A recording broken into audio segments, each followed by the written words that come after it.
Hey everyone, happy holidays, happy new year. We're back again with another holiday chat call for our 2022 series. And this time we got Robert with us. How are you today, Robert?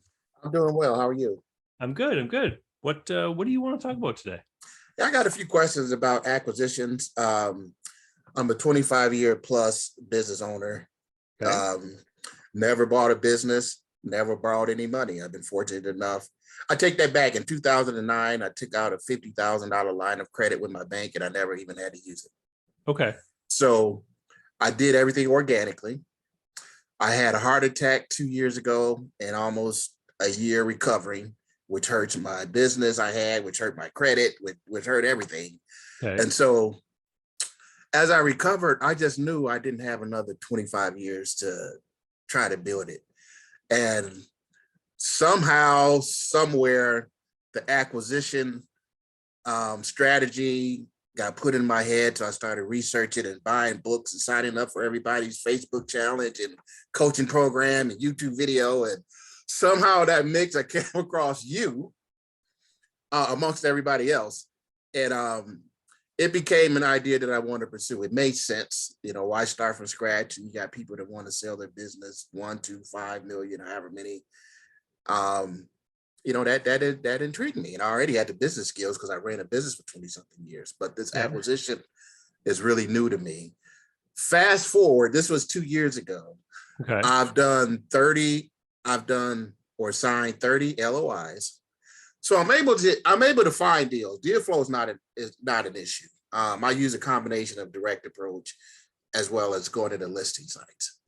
Pros and cons to both. But finding deals, and right now I'm sticking to manufacturing and advertising, which sounds crazy, but I have an ad agency. That's my day business, marketing firm. Okay. And I was told if I want to go into the SBA route, they're traditionally like to see you in an industry that you're familiar with, which is Okay. kind of so. But I like manufacturing. I have done quite a few campaigns of manufacturers over the 25 years and understand some of their challenges. Plus, they're asset rich. The manufacturers I've talked to that have $2 to $5 million businesses that don't do any advertising, they have all this equipment and inventory, and some of them they own their own buildings. And I'm like, oh wow, that's LBO, the leverage buyout strategy, in a sense. So, like I said, I had about 30 LOIs that I've signed. My biggest challenge How many of those deals did you do? None. None. Okay. So Right. you found deals, you submitted 30 LOIs. Did you arrive I'll take that. I'm sorry. I submitted 30 LOIs. I had 7 of them accepted and signed. 7 of them agreed to the terms. Okay. Yes. But then you weren't able to. I couldn't get the financing. Yeah. Okay. So I would go back to the drawing board, and what I'm doing now is deferred down payments. And I got 3 of those willing to do that. So the reason I want to do that is because that gives me ownership of the business. Now I can actually borrow against the assets because I own the business. Other than that, nobody's going to loan me money until I own it. But what I am able to get is quotes. I have quite a few lenders that I work with that I send them the financials, I send them the information, and they'll say, okay, we'll give you X based on the financials.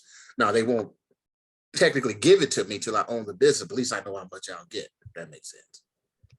So I'm a little bit confused because all the time people get approved for financing based on the business that they're going to buy. Mm-hmm. When you're saying I can't get financing until I own the business, can you tell me what kind of lenders you're talking to? Yeah, these would be asset-based lenders, revenue-based lenders.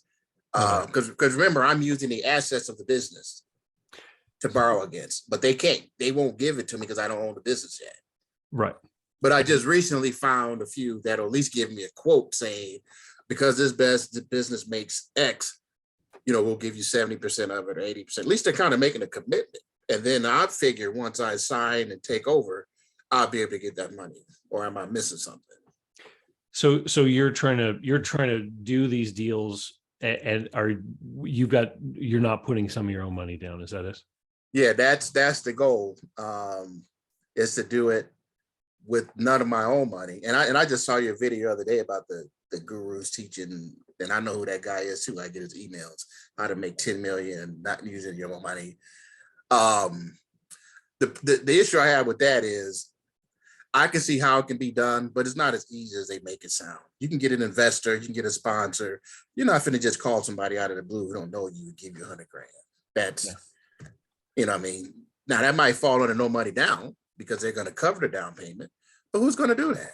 Well, and I mean, this is the thing is because I am sure that out there somewhere is a deal that happens the way they say you can do deals. There was somebody did that, but what these guys will then do is hold that up as an example of something anyone can do. That's how they got me. As you've learned, the execution is the thing that's the hard part. That's how they got me, man. And I'm like, you have to really, really find, they call him a motivated seller. I call him a desperate seller. You got to really, really find somebody really desperate to do some of this stuff. And I had to find out the hard way. They're not just waiting for you to contact them. Oh, sure, I'll accept that deal. No. You know, I'm lucky to have the ones that I do have where they're willing to do a deferred down payment. That's huge to me because once I figure out or get the quotes back, and I'm still in the process of getting these quotes back from these 3 lenders on what they're going to give me for the inventory, the cash flow, some of the assets, all that goes towards the down payment. Here, have you done a cash flow forecast for any of these deals on what this will look like after you make the acquisition? Because you're obviously going to owe money to these asset-based lenders, and then you're also going to have a big seller note, right, to these guys as well. Right. Have you figured that out? Because I have seen people manage to band-aid these things together in such a way that they can do the deal, but then once they own the business, then there's no money in it for them because of all the debt service, which is often at higher interest rates. Right. So the payments are quite large, and the amortizations tend to be short because everyone sees it as a hot potato. They want to get their money out as fast as they can. Mm-hmm. And that puts all that pressure on you to basically, you end up working for those financiers. Your all the cash flow goes to them. I'm wondering if you've done the math on these just to see how it's going to work. Yeah, and actually it was one of your videos that I saw that got me to think about that. So yeah, the 3 that I'm working on now, I have, and it still cash flows positively. So that did work out. But have you taken everything into account, including taxes and capital expenditures and all the other things that tend to get added back when they show you the quote unquote cash flow, the SDE or the EBITDA? Mm-hmm. Because that's the stuff that people often they forget about. No, I didn't factor taxes in there. Yeah. And okay. So I'd like to rewind to your motivation. Can we talk a little bit about that? Because you're in the advertising agency business, you said? Yeah. Okay. And what is the problem with your business? It's too small? Yeah. It's small, and the fact I've been doing this 20 plus years, maybe the passion not like it used to be. Maybe I'm looking for a different challenge. I don't know. I'm not ruling it out because, again, what I've been taught about SBAs loans is they're much likely to give me an SBA loan if I want to acquire or merge with another advertising agency, because that's my background. If you're already in business and you want to grow by acquiring a similar kind of business, then a lot of these lenders will look at it as an expansion versus a purchase, and it can change the rules a little bit and make it easier for you. So let me ask you this. If you doubled the size of your agency, would that be then exciting and achieve your other goals? Possible. I mean, the ultimate end game is to pass on generational wealth. I mean, I do okay now, but I don't have 20, 30, $40 million to leave my kids. I don't have, like I said, I did okay. And my health issues hit right when COVID hit. I got released out of the hospital a week before COVID shut the hospitals down, where you couldn't even go visit people. Yeah. And we all know the destruction that came with COVID. So I managed to get back in the business in less than 9 months. I'm back at six figures. But like I said, I don't know if I just think an acquisition is a better model. Okay. Obviously there are challenges, but I just like that model, and I went for it, and I'm going for it. So would you know of other people that have businesses similar to yours that you might want to acquire, like adding their business to your business would give it the size and help it? Unless, I'm not talking about the idea of having $20 million. I'm talking about growing a business with a bigger and bigger cash flow. Are there other people out there that you know of that are kind of like your business? Yeah, the challenge is, and maybe you can help me with this, is me thinking about the leverage buyout strategy. A lot of ad agencies, they're not a lot of assets. We don't need a lot. I mean, there's no inventory, there's no equipment. You may have some accounts receivables if you have, clients paying you every month, but I didn't. I was different. I got my money up front. I didn't do work and then wait 30, 60 days to get paid. Hmm. So they're not asset heavy, which, What would most of these sellers be looking for, though? What sort of motivation would these sellers have? well, if you go by the listing sites, just retirement, similar to me, but they, retirement, they want to move on or something else, and they got their agencies up for sale. What I was trying to do is something different. I mean, I've been doing this 25 years. I mean, why not see? And I'm going to apply to advertising, whichever company I acquire, because that's what I do. And they still have to do some type of advertising. Even if I buy let's say there's a manufacturing firm that I have an LOI signed with in Texas, they still need to advertise. So I'm still going to use my advertising skills. Okay, but hang on here. I'm going down to a certain track of thought here. You said that you've already got your business built up to where you're earning six figures already after being in the hospital. So you rebounded, and you're good at sales and finding customers and doing work for them, and they're happy and they stick around. They want to keep doing business with you. Right. So the problem you're having with acquiring a manufacturing business is that you're trying to figure out how to do it without that down payment. But if you doubled the size of your advertising business, and then a year and a half from now, you had $150,000 of cash in the bank, that would then remove a lot of these problems that you're facing, wouldn't it? Yeah. And also my credit, because I understand there's a certain credit score you need to get an SBA loan. That would remove a lot of my, which I'm working. My credit score is up 100 points in January. Okay. So it's getting there. I understand the power of credit. That would help some too. So the time that if you grew your advertising business and you started earning more money, the time would then give you time to accumulate cash for down payment, and it would help your credit score repair itself as time goes by. Right. Problems get older and older, and they don't affect you as much, right? Right. Okay. So instead of trying to figure out a trick or a strategy to make a really unlikely, improbable outcome occur, why don't we build a path based on things that we have much more control over, that we can build a real plan on? And so I think, like, if I was in your position and this was my goal, I want to buy a manufacturer, I need to get a down payment in order to remove all the hurdles that I'm getting involved, that are being presented to me because of bank financing and everything. Well, how do we get the down payment? Well, you're already in business, so this is the best lever you have to push on to create the down payment, is to be doing more business, right? So now let's back up again one more step. How do we increase the size of your advertising business?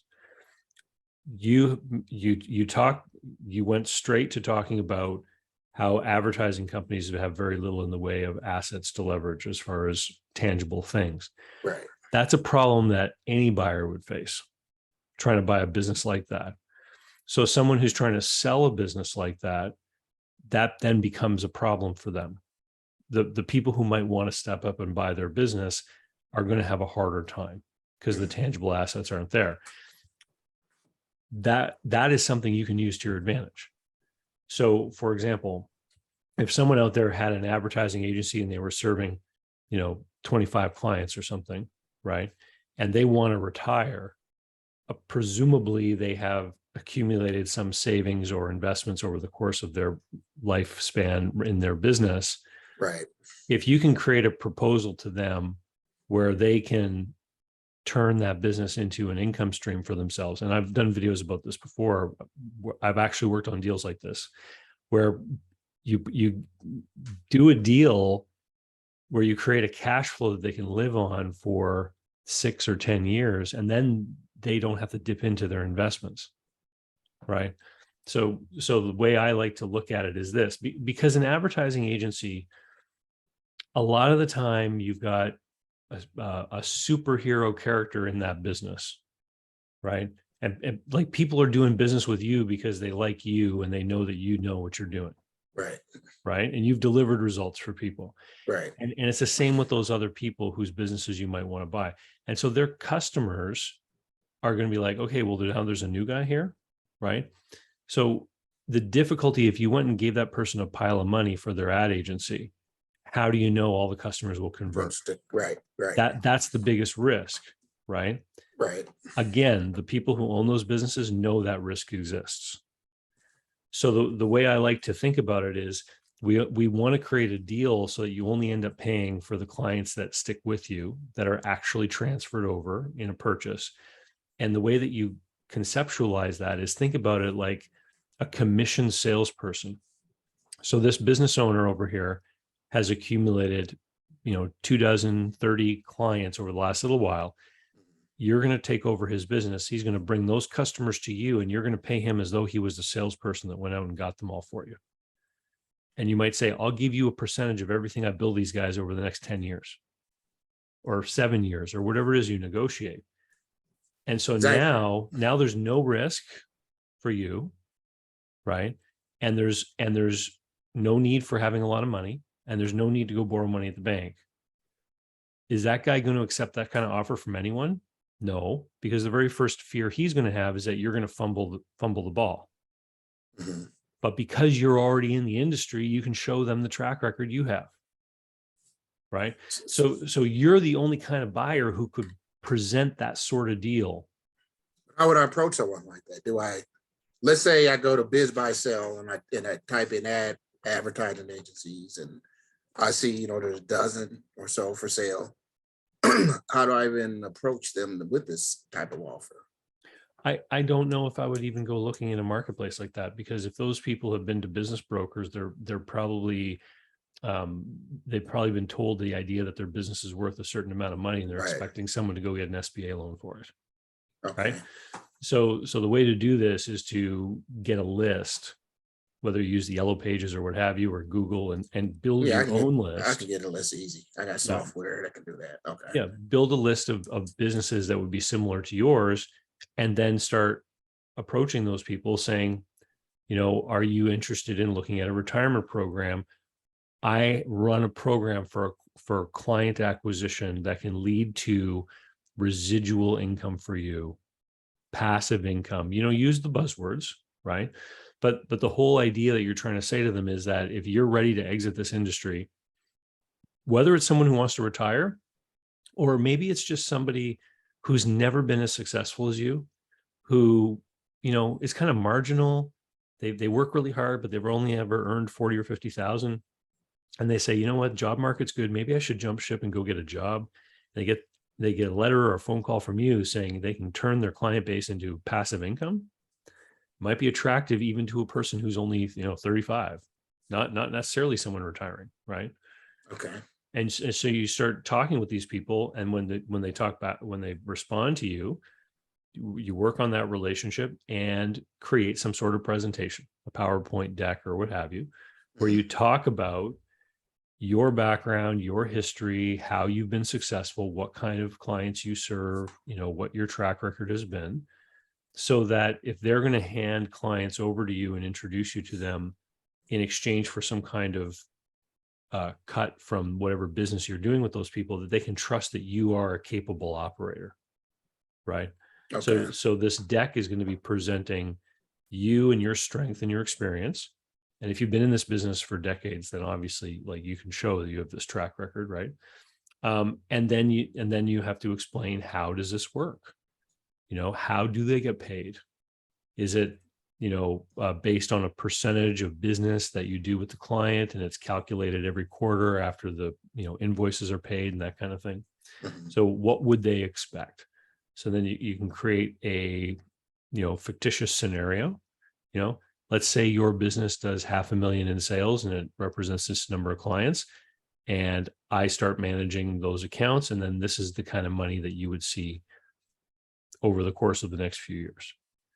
And so under that scenario, you're growing not by fighting in the trenches for one new account after another, Right. eating with the other people. You're actually finding people who are ready to just hand over their book of business in exchange for some kind of stream of payments going forward. Okay. And does that not, and I want to double back to something you said at first. Me being in the industry already, banks will look at it like an expansion loan. Can you expound on that? If I had to go to a bank? Yeah, because one of the reasons you can't get a bank loan on a no money deal is because the banker wants to see something called an opening balance sheet. The opening balance sheet is what the business looks like. The balance sheet looks like on the day you take over the business. Okay. So if you're buying, just to use round figures to illustrate for everyone, especially people who are just listening. If you buy a business for $100,000 and you put 25,000 down and you borrow 75,000, then on that balance sheet, on one side, you're going to have the assets, and you're going to have like all the inventory and equipment, et cetera. And then the balance adding up to 100 grand is going to be the goodwill. So the assets will total 100 grand. And on the other side of the balance sheet, you're going to have 25,000 of equity and 75,000 of debt. So if you do the ratio between the debt and the equity, you've got $3 of debt for every $1 of equity. That's a 3-to-1 debt to equity ratio. Bankers look at that ratio. That's how they measure risk. So if you borrow money against a company's equipment to get a down payment, and then you get the seller to finance the balance, then you have 100% equity, or 100% debt. That's an infinite to zero debt to equity ratio, I guess. It would be an error on a calculator, right? And that's why the banks won't do them, because you have nothing to lose. The bank's at maximum risk. The buyer actually has nothing to lose. So, but if you do an expansion, then they don't look at the opening balance sheet of the business you're acquiring. They look at the balance sheet of your business the day after the acquisition. So if your business has a strong balance sheet with very little debt and lots of equity, and then you acquire the other business, the equity on your balance sheet to begin with could be enough to make that debt to equity hurdle. Now, what would equity be in my agency? Because I don't have any debt. Then the question would be, what kind of assets are in there? Because the entire debt and equity side of your balance sheet would be equity. So you're describing a very strong balance sheet company, right? Mm-hmm. So, but the whole debt to equity thing is just one piece of the puzzle. Okay. The other pieces are, who are you? Do you have industry experience? What is your credit score? Like, are there customer concentration risks? Like the banker goes through this whole array of qualifying questions to figure out if it makes sense to do the deal or not. But this debt to equity ratio requirement is the one thing that kicks out all no money deals. Because if you don't have any equity, then the debt to equity ratio can't work, because it won't be calculable, right? If you have investors, like people will say, oh, I'm going to get some investors. Well, that's great. If they're putting in equity, if they're buying shares, then you will have some amount of equity. But a lot of banks are going to say, okay, so you have investor equity, but do you have any of your own? They will then, sort of split hairs on that too, based on what they know. I mean, banks understand risk in business. Yeah, they They have to. they make loans and they have people go under all the time, and they Right, spend time and effort analyzing the people that go under because they're trying to avoid those mistakes, right? They right. don't want to make bad loans. So if you are going to grow as an expansion, then the balance sheet of the company you already have, like I have clients. There's people in the Business Buyer Adventure Group coaching program who have businesses and they've got 100% financing offers from banks to go and buy other companies because their current business has very little debt. Mhm. And that's what I'm talking. That's an example of what I'm talking about. Okay. So that would be the expansion route. Almost seems like the best advice is to approach other agencies and see if they want to sell and then buy their current client list and then give them a percentage for those who transfer over. Yeah. Did I understand that right? Okay. Yeah. Because then you don't need, you don't need necessarily to have a down payment. Now it's whatever Right. you could negotiate. And if you negotiate a certain percentage of the sales that you generate from their clients, well, some people might want some kind of down payment, but there's 101 ways to split that hair too. So, for example, you could say, okay, well, you want a down payment. I'll give you, a $50,000 advance towards those royalties, which is different than a down payment, right? Because what that means is that you give them 50 grand, but then as you earn money from those clients, instead of giving them the money, you're earning back your 50 grand before you start writing them a check. That would be one example. Wait, whoa. You lost me. Okay. So I say I'll give you a $50,000 advance against sales, right? Advance against the money you owe them. Okay. So let me give you an example with numbers. So let's say Okay. there's one client worth 100 grand a year, and you propose that if you take over that client, you're going to give the person 10% of your billings to that client. Okay. So you will owe them 10 grand a year, right? Right. Okay. But they say, no, if I'm going to sell my business to you, I want some kind of money down. Right. So there's two ways. There's a bunch of different ways to do that. One way would be to give them a down payment, which means you've given them money to, okay, then I'll give you some money. I'll give you 50, right? Another way to do it is to say, oh, I'll give you an advance against those payments. This is how book publishers work. They give an author an advance against royalties. Or the music industry, they'll give artists Or the music, yeah, advance. sure. Okay. Yeah. And that would be the same thing as you say, well, I'll give you an advance against. But that's still money out of my pocket because I got to give them the money. Right. So, okay. So, but it means that for the next little while after that, you won't be giving them money. You'll be able to accumulate it back. Okay. To get my 50 grand back. Okay. Right. Or whatever it is. Okay. Yeah. So there's all these different levers that you can use in the negotiation. If somebody comes back to you and says, I like your deal, but I need this, well, to me, that's halfway to winning. Mm-hmm. Because they haven't just said no. Right. Right. Go kick rocks. No, like no, they're actually talking to you, right? I get that with the LOIs I set out. Some people in the offer, some people accept it, and some people don't. Yeah.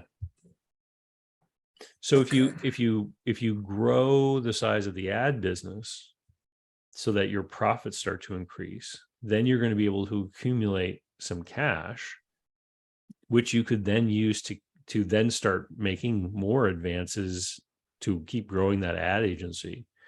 And now you've got a decision to make, right? If you grow the ad agency, if you double or triple the size of the agency, you could then use that agency as your cash cow to generate money for a down payment on another business. Mm-hmm. Or you've now built that business into something that's bigger and more marketable.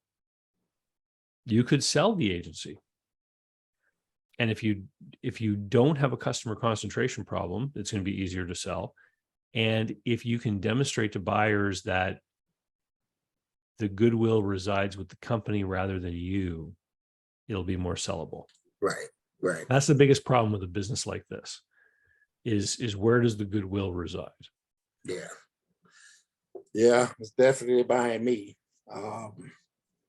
A lot of times one of my client acquisition strategies is I speak at a lot of events and I teach marketing. So obviously they hear me speak and, oh, we want to hire you to help us. Yeah. So overall it's not helping me because that's still relying on me because I'm the one they heard speak. I'm the owner. I'm the, everything. So, okay. So I got some stuff to consider. Yeah. Yeah, I thought I was approaching burnout and I still have my days like, do I want to keep doing this? That's a whole nother different subject, the burnout part of it, just being bored and tired and, but what is it just that you've been doing the same sort of things over and over? Oh, for so yeah. long? Yep. Yeah. Since 2001. Actually, before 2001, I was freelance doing it. And then I officially became a corporation in 2001. So every day, 20 plus years, this is what I've been doing. Yeah. And This is the number one reason why people put a small business up for sale is the burnout and fatigue. yeah. But do I got another 12, 18 months? Probably I could survive and put my head down and stay focused and do it. But these acquisitions kind of got me in, and I got construction companies, and I don't know. I just got good at writing LOIs and getting them accepted. I just in a short period of time know how to do deal structures. I got a $50 million deal on the table right now with a construction company in California. I don't have a clue how I'm gonna get $50 million. That's they the don't. purchase, They don't know price. They don't know that. Yeah. Yeah. They do $7 million in profits after everything's paid. And it's the kids. There are 4 kids. Their parents and grandparents started this business. They don't want it, which I get. That's not their 25-year-old's dream to run a construction company. So I get that. So they want to sell it. We agreed on the price. We agreed on the deal structure. Like I said, we're at the LOI stage now. And so when you say they agreed on the deal structure, what did you present to them? They're going to get 20 million down, and then the rest is paid out over 10 years. And the idea is that you're going to get the 20 million by borrowing against the equipment in the business? The equipment, the inventory, the account receivable, they're going to leave 3 million cash in the bank. Does your LOI say that? Yeah, all that's in the LOI. So the LOI says that you're going to borrow against the equipment to get the down payment. They know that you're not putting money in, that you're borrowing. What's in the LOI is I'll be doing asset-based lending. I never specified which asset is going to give me the money. I just said there'll be partial asset-based lending. Okay. So that's in there. And their lawyer looked at it and he had to reword some stuff. Essentially, it was the same thing. But in the LOI, it says asset-based lending. Okay. Because I don't know if it's going to be the equipment, if it's going to be inventory, if it's going to be the account receivable, which assets, I might use quite a few of them. So this is my question is, do they understand that their note is going to be subordinated to other people's notes? I don't know, but I'm not going to bring that up. Is that my job to bring that up? Well, if they got attorneys, they have listen, accounts. They're going to find out on closing day. Because I've seen people do this before, mm-hmm. where they don't actively point out, I'm borrowing money, your note will be in second position. And then when you get to closing table and there's all these like documents showing that their note is subordinated to all these other loans, they go, what is this? We thought we'd be in first position. And the deal doesn't close. Okay, let me see how can I say this. I can't get the asset financing until I own the business. So there's no way they're going to know that before we close. Then where's the money going to be where's the money going to be on closing day? You're going to arrive at closing day without the money. I got to defer down payment. They're willing to wait 7 days after I close to pay them. That gives me time to borrow against the assets. because it's a deferred down payment. So the day we close, they don't get anybody, but I have to pay them within 7 days, 10 days, or whatever we agree on, or the deal doesn't close. And in that time, because I have ownership, now I can borrow against the assets. Now, what's the downside to that? That is something I got from these gurus. You do a deferred down payment and get them to agree, and they all sign off on it. This is in my LOI. They all sign off of it. Some of them are different. Some are 7 days. One guy's giving me 21 days. Mm-hmm. But they all signed off and said, hey, we'll close. You promise to pay us within 7 days, 10 days, or we get the business back, or the business doesn't close, whatever. So what's the downside to that? Well, there's no downside for you. I just don't quite think the other party really understands what they've agreed to. But before closing day, they certainly will. And so, like, most of the significant seller notes I've seen done, the lawyers for the sellers will usually press for like a general security agreement and for specific liens if there's some major equipment pieces there. And I just think that they don't quite understand what they've agreed to in the LOI. Okay, so even because these 3 particular deals, they have a broker. So the broker explained to them like, hey, there's a closing. You're going to get your money 7 days after you guys close, and they sign the LOI. Like, I don't understand why they wouldn't understand that. You see, the value of their note will be reduced to nothing.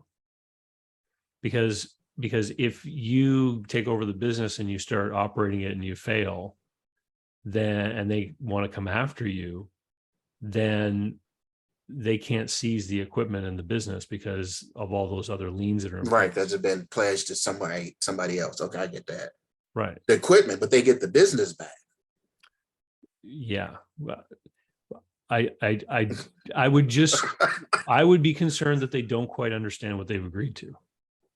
Like, really, even with the broker? Because I've seen this before, where people will sign things, and then as they work through the deal, and the worst case I ever saw was people got to the closing table and said, "What, you mean there's another bank?"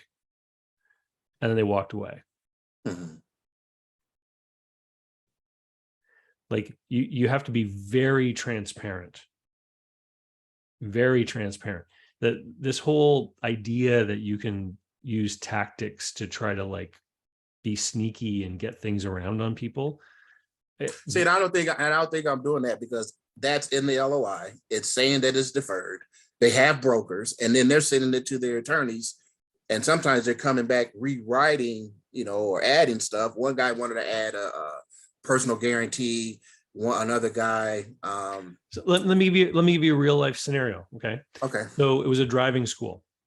So a client of mine owned a driving school. They had like 6 locations, and someone approached me to sell their driving school, and it was in a city that this guy was not in. And I thought, this is perfect. I'm going to list this driving school and I'm going to sell it to that guy because he's not in that community. Right? Perfect expansion for him. Right? So he took a look at the business, and they had a couple of cars that were relatively new, and they had like this 0% financing, dealer incentive financing, right? Mm-hmm. So it was like, oh, that financing's at 0%. That's really great. But the notes were not transferable. Okay.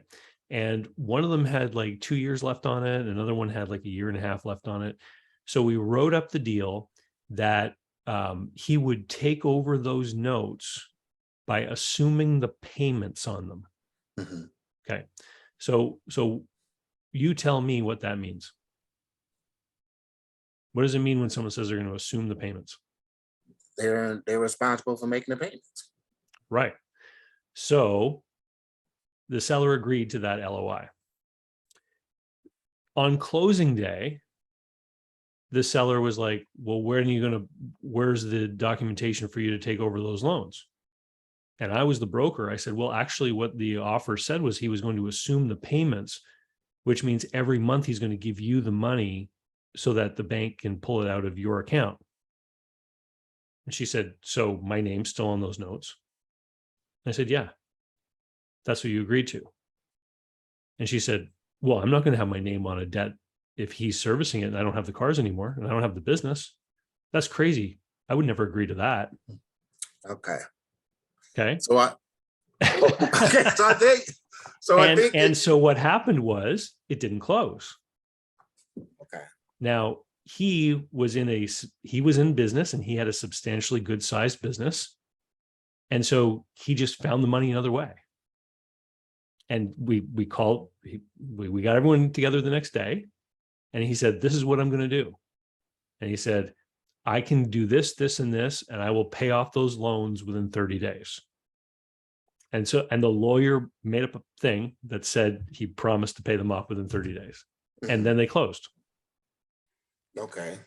Like that kind of stuff really happens. So I'm thinking the lesson is to be very clear that they understand what they're getting into. Yeah. Wait, before you get to the closing table, that they understand. Because at the most basic level of contract law, and I'm not an attorney or a lawyer, but I've been using contracts my whole life. The contract is a representation of the understanding between two parties.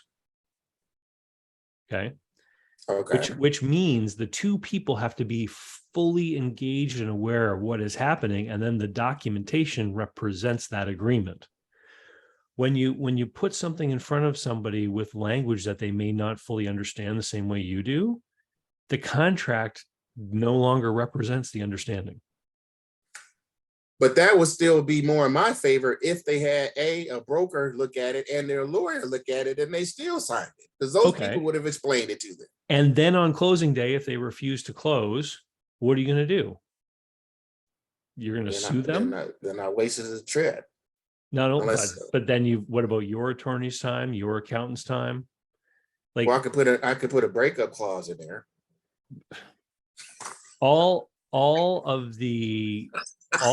It's not, that's guru stuff. It's not free to go down this road, right? Okay. It costs money to be interacting with your professionals, to be doing due diligence, to all this stuff. And so this is a collaborative process. You and the seller will work together to do something very hard, which is the sale of a business as a going concern. And so it's got to be full transparency, full openness, full communication. Both of you have to understand exactly what's happening all the time. Like, from the seller's point of view in this construction company that you mentioned, right? Mm-hmm. Why wouldn't they just leverage up all the stuff? Why wouldn't they just borrow from an asset-based lender and take the money home with them? Like, because then they would have to run the business. They don't want to have anything to do with the business. They're 23, 25, 28, and 30. They don't want to have anything to do with the business. And if somebody's going to give them $50 million to split, that's what they want to do. Right. So, but in your position right now, as an outsider, you're having to go to asset-based lenders, which are going to charge higher interest rates, correct? Yeah, they can. But I think this $7 million in profits, I should be able to cover the spread. Okay. And so, do you know how to run this business? No, I'm not going to run it. I'm going to have a management people with construction experience run it. Are those people already in the business? One is. Yeah. One staying. So if the people that own it today, as the current owners, if they went to the bank and tried to leverage up the company against their equipment, they would have access to financing at a lot cheaper rate. Right. Right. And then the value of the equity, the value of the shares would be lower because the business would have this debt in it. Right. Yeah, but I don't think they're going to do that because they don't want the business. It's not like they're trying to find finance. Yeah, but hear me out. Okay. So they could leverage up the business on their own. Yeah. Right. Take the money out. And now the shares are worth less. And then they could just sell or finance it to someone who knows construction and take the money over 10 years. Yeah, but they don't know. I don't know construction. I have 3 people on my advisory board with 50 plus years of construction experience. I personally don't. So any industry, I've been taught, any industry I go into, on my board has to be people who have that experience. I don't. That's the only way I'll go into an industry I don't know anything about, is I'll have people on my team with the construction experience. So your neck is on the line, and you're putting yourself in that risk position based on the advice you're getting from someone from your advisory board, rather than having your own personal knowledge of a specific Well, industry. if that's the case, nobody could cross industries, because how would you know something else? So Well, you're gonna have. you just work in a new industry and learn it.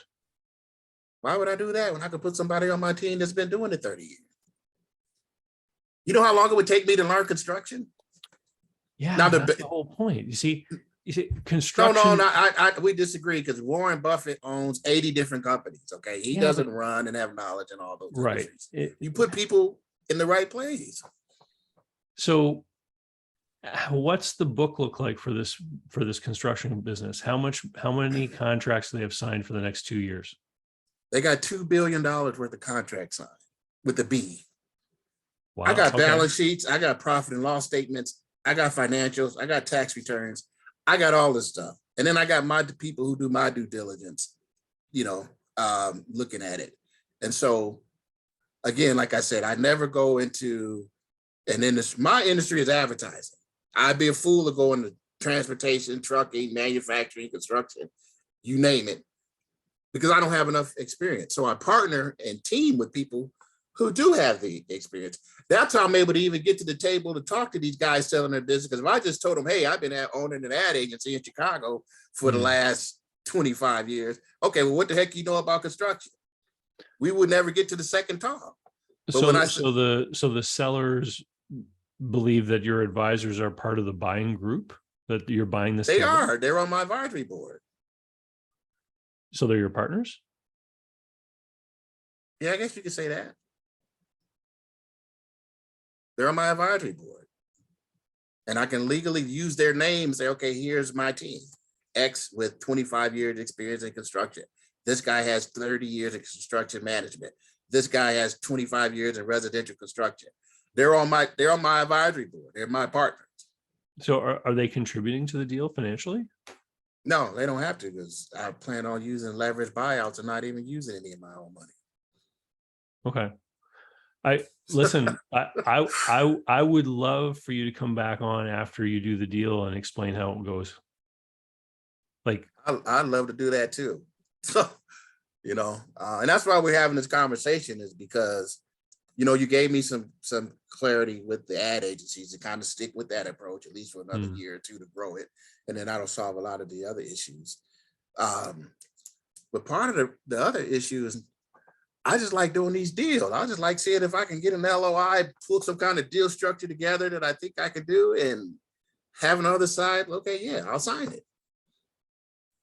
The art of the deal, as Donald Trump would say. I get it now. When you listen to these billionaires and they say it's not about the money. Is the money just how you keep score? I just want to see if I can pull it off. I'm not hurting for money. You know what I'm saying? I just want to see if I can pull it off. I'm not going to run it. There'll be a management in place. My goal is to just keep buying businesses, kind of like a private equity type thing. I don't want to run these companies. And so far, I've gotten part of the puzzle down. I can get people to the table. I can get them to agree. I can get these LOI signed. And I like the deferred down payment. Now, you really opened my eyes up as far as really making sure they understand that, hey, when we sign these papers on closing day, no money's been wired to you. I'm not handing you a check. You're going to get that day 7 or day 10 or day 30, whatever we agree upon. So that's something I'm definitely taking from this meeting, is to get crystal clear that they know that's what's going to happen. And to my knowledge, I think they know that now, but because the brokers will come back to me and be like, okay, so they're not going to get, you want this amount of time to pay them? I'm like, yes. So he's explaining that to them, and then they're going ahead and still signing the LOI. But then sometimes their attorney will get involved and say, okay, well, what's the collateral? What's the, if you don't make the payment, sometimes that comes back to me too. Or will you put something up in escrow? Will you do this? Will you do that? So to me, that's showing me that somebody on their end, professional, is explaining it to them, so they know. I could be wrong, but if all that's taking place, they have professionals advising them, and they're still going ahead with it. Yeah. Well, uh, like, And I love nothing more than the 60 days from now, I'll be like, David, set the call up. absolutely. I listen, as long as it's going to work for you, because doing the deal and getting to day one is one thing. Mm-hmm. Getting to day 100 and 200 and 300, making it work. Yeah, that's the other side of things. And then that's why I buy established businesses. These aren't startups, so they have cash flow coming in. They've been doing this 25 years. With all the businesses I looked at, they're in business. They're not startups, so their income is coming in regularly, and it's been coming in. I mean, of course, anything can happen in business, but I don't see any reason it will stop because I took it over if I'm doing the same exact things they were doing. But all business is a risk. I mean, that's just life we live in. All business is a risk, whether you start one or buy one. But there's more of a risk if you start it up because there's no cash flow, there's no clients, there's no goodwill, you don't have anything. If a business has been around for 25 years, to me, and you look at everything, there's a good chance they're going to be around next year. Well, I mean, the difficulty with a construction company, and it sounds like these guys do big projects, is that in my experience, it's hard for a company like that to develop any amount of goodwill that allows them to get superior margins because all the work they do is tendered. So they have to submit bids for everything, right? Yeah. And so even if it is one of the, a company big enough to do a certain kind of project, they still have to bid every job. And so a lot of the times those companies, it depends on how many contracts are in the pipeline. Yeah. Based what they can sell for. Yeah. Yep. And I got all that. Yeah, man. My thing is, well, it was the financing, but I think if I can get these deferred down payments, because either I'm going to have enough to do the down payment or I'm not, or I'm going to have to put some of my own money in. But all I would have wasted is really, to be honest, is some time. It didn't work out. I had one just pass. There was a roller skate company I was supposed to buy, and I could come up with the $750. I wasn't out any money. I just move on to the next. The guy was disappointed because he probably spent the money in his head, and you know what I mean? He thought I could pull it off, and I gave the image that I could pull it off, but I couldn't find any lenders to back it. So, I chalk it up to that's life. No harm, no foul. But what about your expenses? Are you working with an attorney or a CPA or anything like that? Yeah, but that's all part of a legal group I'm a part of. That's nominal. They'll review my contracts. They'll review my financial statements. The what's that thing? I think of due diligence. So all of that's kind of a set cost because I'm part of a group.